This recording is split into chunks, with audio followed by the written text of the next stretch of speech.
Tesla adalah perusahaan yang membuat kendaraan yang berbasis elektronik atau listrik. Perusahaan ini pertama kali didirikan pada tahun 2003 oleh Mark Tarpenning dan Martin Eberhard, di mana awalnya perusahaan bernama Tesla Motors yang diganti pada tahun 2017 menjadi Tesla Incorporated. Mereka memutuskan untuk mendirikan perusahaan ini untuk memanufaktur kendaraan yang full elektrik. Ini disebabkan oleh percobaan mobil full elektrik yang dikeluarkan oleh GM atau General Motors pada tahun 1996 sampai 1999 yang mendapatkan reaksi positif di market. Lalu pada tahun 2006, Tesla Motors mengeluarkan pengumuman tentang mobil elektrik mereka pertama yang bernama Tesla Roadster. Mobil ini menghilangkan hampir semua masalah dengan mobil elektrik General Motors, di mana mobil ini menggunakan baterai yang lebih besar sehingga dapat jalan sampai 250 mil sebelum harus diisi lagi. Akselerasi dan kecepatan yang diraih oleh dinamo untuk ban setara dengan mobil sport pada waktu itu. Pada 2007, perusahaan Tesla Motors mengganti CEO dari Eberhard menjadi Michael Marks secara sementara. Lalu pada November tahun itu, Eberhard diganti secara resmi oleh ZF Drury. Drury diakreditasi menyelamatkan proyek Roadster yang awalnya terlambat schedule dan masih tidak selesai.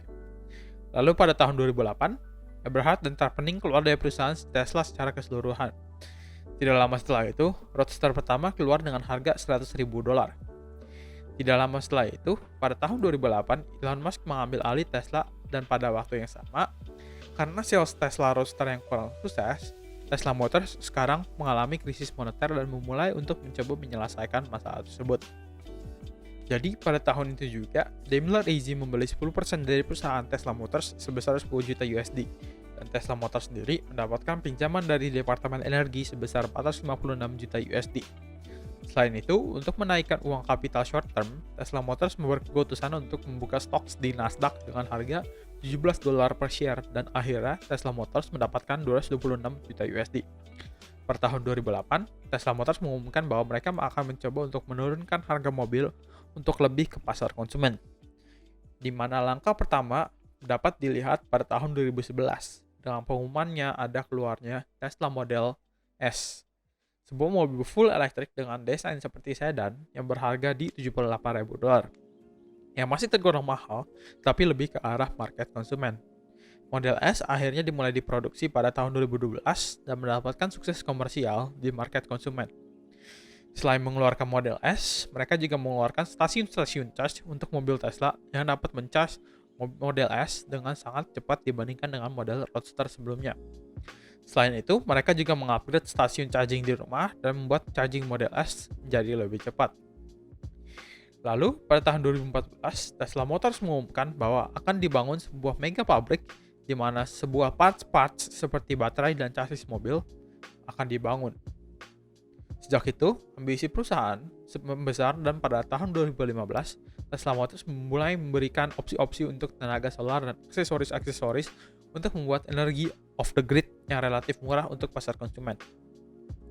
Setelah itu, pada tahun 2017, Elon Musk mengubah nama perusahaannya menjadi Tesla Incorporated untuk merepresentasikan pandangannya untuk Tesla menjadi sebuah perusahaan yang memiliki produk yang beragam.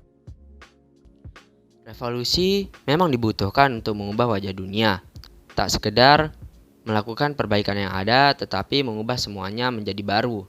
Tentu saja ini merupakan salah satu tentang bagaimana cara kita menggambarkan perusahaan Tesla, yakni perusahaan mobil listrik ternama dunia yang sudah dikenal oleh beberapa kalangan sehingga menjadi salah satu mobil listrik idaman para kalangan atas atau orang-orang kaya saat ini. Nah, kita tahu bahwa mobil listrik saat ini sedang gencar-gencarnya dipasarkan di produk lokomotif atau produk transportasi dunia, karena bagaimanapun juga penggunaan bahan bakar fosil harus diminimalisir, sehingga mobil listrik saat ini sedang gencar-gencarnya untuk diproduksi secara massal atau global. Kita tahu bahwa Tesla merupakan salah satu perusahaan yang menghasilkan mobil listrik ternama di dunia, dan bagaimana cara mereka memasarkan tersebut, produk mereka tersebut merupakan salah satu kunci penting bagaimana mereka menghasilkan atau menyebarkan produk-produk mereka ke seluruh dunia. Seperti yang kita tahu bahwa Tesla menghabiskan sejumlah uang untuk pemasaran, tetapi menghabiskan jauh lebih sedikit daripada pesaingnya. Misalnya, Tesla menghabiskan 58,3 juta US dollar untuk biaya pemasaran pada tahun 2015, sementara Audi dan BMW masing-masing menghabiskan 195 juta US dollar dan 196,6 juta US dollar. Strategi pemasaran Tesla ini dikatakan cukup unik, yakni bertentangan dengan tren pemasaran pada saat ini, yakni tren pemasaran saat ini menggunakan iklan di TV atau memasarkan produk mereka atau menawarkan produk mereka melalui TV yang kebanyakan dilakukan oleh perusahaan-perusahaan yang lain. Bertentangan dengan itu, Tesla malah menggunakan strategi yang dikatakan cukup efektif, yakni dari iklan dari mulut ke mulut dan referensi. Pada dasarnya, Tesla memasarkan kepada pelanggannya dengan tidak langsung memasarkan kepada mereka. Ini mendorong orang lain, yaitu pelanggan, untuk melakukan penjualan untuk mereka. Strategi mengandalkan dari mulut ke mulut dan rujukan ini mengubah pelanggan Tesla menjadi pemasarnya. Karena itu, perusahaan memiliki kebutuhan yang sangat besar untuk menyediakan produk yang hebat dan menciptakan pengalaman yang luar biasa seputar pembelian dan kepemilikan produk tersebut. Kendaraan dan baterai Tesla telah terbukti menjadi produk yang hebat dan andal. Apa yang akan kita jelajahi kemudian adalah bagaimana Tesla menciptakan pengalaman pelanggan yang positif di sekitar mereka untuk mendorong penjualan kepada orang lain, dan bagaimana perusahaan tetap berada dalam kesadaran publik melalui media, khususnya media sosial. Selain itu, kita akan melihat bagaimana komitmen Tesla terhadap misinya menciptakan metode transportasi yang ramah lingkungan berperan dalam strategi pemasarannya dan memajukan mereknya. Seperti banyak perusahaan, Tesla memiliki program rujukan untuk mendorong pelanggan agar menyebarkan berita tentang mobil mereka. Sebagai gantinya, pelanggan mendapatkan sesuatu yang mereka inginkan atau butuhkan. Dengan kata lain, pelanggan yang berhasil merujuk pelanggan lain untuk membeli produk Tesla tersebut akan mendapatkan bonus atau insentif. Dalam kasus Tesla, apa yang ditawarkan oleh perusahaan sebagai imbalan rujukan sering berkembang. Sebelum akhir 2015, program rujukan memungkinkan orang yang merujuk orang lain atau yang mengajak orang lain untuk membeli produk Tesla akan mendapatkan kredit dalam pembelian produk Tesla tersebut sejumlah 1.000 US dollar untuk Tesla baru atau layanan atau aksesori Tesla untuk setiap pembelian yang dilakukan berdasarkan rekomendasi mereka. YouTuber Bjorn menjadi orang pertama di bumi yang mengajak atau menawarkan kepada subscribernya sejumlah 10 orang sehingga dia mendapatkan bonus atau insentif sejumlah 10.000 US dollar.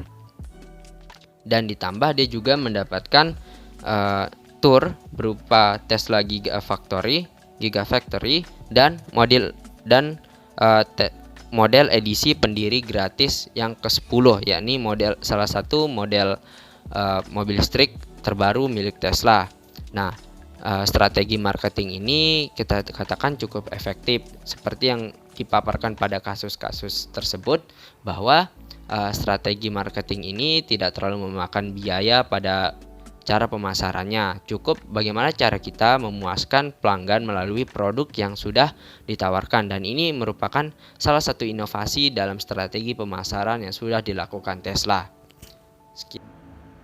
Tesla telah menciptakan karya terbarunya, mobil listrik yang berjalan dikendalikan secara otomatis melalui Global Positioning System atau GPS, sehingga mobil serasa memiliki supir pribadi. Pengendara tak perlu lagi mengendarai mobilnya karena sistem kemudinya telah dirancang secara otomatis. CEO Tesla Elon Musk mengatakan bahwa mobil Tesla rancangan versi uji dari sistem autopilot ini akan dirilis dalam sebulan atau lebih. Meskipun dia tidak menjelaskan kemampuannya, Mas mengatakan bahwa ini jelas akan berhasil. Sejumlah perusahaan rintisan dan pembuat mobil berlomba-lomba mengembangkan teknologi swakemudi atau self-driving ini. Meskipun telah diuji coba, sistem yang sepenuhnya menggerakkan mobil dalam segala keadaan tanpa campur tangan pengemudi itu belum menjadi fitur pada mobil populer. Maka dari itu, Tesla ini untuk sekarang unggul dan hanya baru Tesla yang memiliki kemampuan dari teknologi ini. Sistem Tesla saat ini mengharuskan pengemudi untuk selalu memperhatikan di belakang kemudi. Mas mengatakan sebelumnya bahwa mobil listrik terbaru perusahaan memiliki semua perangkat keras yang mereka butuhkan untuk mengemudi sendiri. Yang masih kurang hanyalah perangkat lunaknya. Untuk mencapai langkah selanjutnya, Mas mengatakan timnya harus sepenuhnya membuat ulang perangkat lunak autopilot ini. Dia sendiri telah menguji versi mutakhirnya. Mas mengatakan juga dia yakin bahwa autopilot ini canggih akan memungkinkan Tesla menjadi 10 kali lebih kecil kemungkinan untuk terlibat dalam kecelakaan serius daripada rata-rata kecelakaan mobil secara umum. Lebih lanjut, ia mengharapkan semua pembuat mobil pada akhirnya menawarkan kendaraan listrik dan swakemudi mereka sendiri, sehingga Tesla akan berdiri terpisah dengan menjadi produsen berbiaya rendah. Mas juga mengatakan dia berencana untuk menghemat begitu banyak biaya dari teknik manufaktur perintis dan inovasi baterai sehingga perusahaan akan dapat menawarkan model listrik ini yang berswakemudi dengan harga rendah. Selain 4 sedan dan SUV, perusahaan berencana untuk menjual truk listrik bertajuk Cybertruck yang diklaim telah dipesan sebanyak 500.000 orang. Di sini saya akan menjelaskan analisis SWOT dari produk inovatif mobil listrik yang dikeluarkan oleh perusahaan Tesla. Yang pertama ada strength yaitu kekuatan. Perusahaan Tesla sendiri merupakan top branding, yang mana mempunyai reputasi yang baik dalam menciptakan sebuah inovasi lewat perkembangan teknologi dan menyesuaikan dengan perkembangan zaman. Perusahaan Tesla juga memiliki kemampuan best in class, yang mana mobil listrik itu sendiri jadi salah satu yang terbaik untuk penggunaan jarak maksimum. Yang ketiga yaitu budaya inovatif, yaitu perkembangan mobil sport baru model roadster. Selanjutnya ada weakness yaitu kelemahan. Yang pertama ada biaya penelitian dan pengembangan yang tinggi yang harus dikeluarkan oleh perusahaan Tesla tersebut. Yang kedua, melekatnya brand image ke personal image Elon Musk sebagai CEO. Selanjutnya ada opportunities atau peluang dari perusahaan Tesla. Yang pertama, adanya tren pasar sustainable yang berkelanjutan dengan menggunakan konsep yang ramah lingkungan serta tidak mengotori alam semesta ini dan juga tidak berpengaruh terhadap fenomena iklim seperti pemanasan global. Dan yang kedua, ekspansi internasional, yaitu strategi produksi perusahaan Tesla yang telah mendunia dan secara meluas telah tersebar ke negara-negara besar. Selanjutnya ada threats, yaitu ancaman. Yang pertama, perusahaan Tesla mengalami persaingan yang luas dengan brand otomotif mewah lainnya seperti Mercedes, BMW, Toyota, Ford, dan lain-lain. Dan yang kedua ada klaim tanggung jawab produk, yaitu perusahaan wajib mengikuti proses tuntutan hukum dan klaim terkait dengan kegagalan teknologi dalam produk yang dihasilkannya. Perusahaan Tesla juga menerapkan kebijakan salah satunya yang bernama recall. Recall adalah kewajiban produsen mobil terhadap konsumennya demi meningkatkan produksi mobil, baik itu kualitasnya maupun keselamatan bagi penggunanya. Kebijakan Tesla tersebut dilakukan demi memperbarui sistem online atau yang disebut dengan software demi membantu si pengguna dalam mengemudi kendaraannya dengan bantuan sistem. Menurut administrasi negara, untuk peraturan pasar State Administration for Market Regulation seperti China, dalam situsnya menegaskan langkah recall pabrikan mobil milik Taipan Elon Musk ini berkaitan dengan fungsi mengemudi dengan bantuan di mobil listrik yang saat ini dapat diaktifkan oleh si pengemudi secara tidak sengaja sehingga menyebabkan terjadinya akselerasi mendadak. Mengutip dari CNBC International, Secara rinci, pembaruan perangkat lunak atau software online yang dimaksud mencakup mobil Tesla yang dibuat di salah satunya di negara China sebanyak 3 model, yaitu model Y dan mobil 3 model lainnya yang diimpor. Lalu pengumuman recall ini menjadi tambahan bagi perusahaan Tesla. Dan juga mekanisme recall sendiri akan dilakukan dengan cara Tesla dengan menyampaikan langsung kepada si pemilik mobil yang terkena dampak setelah pihak showroom akan melakukan inspeksi dan perbaikan gratis.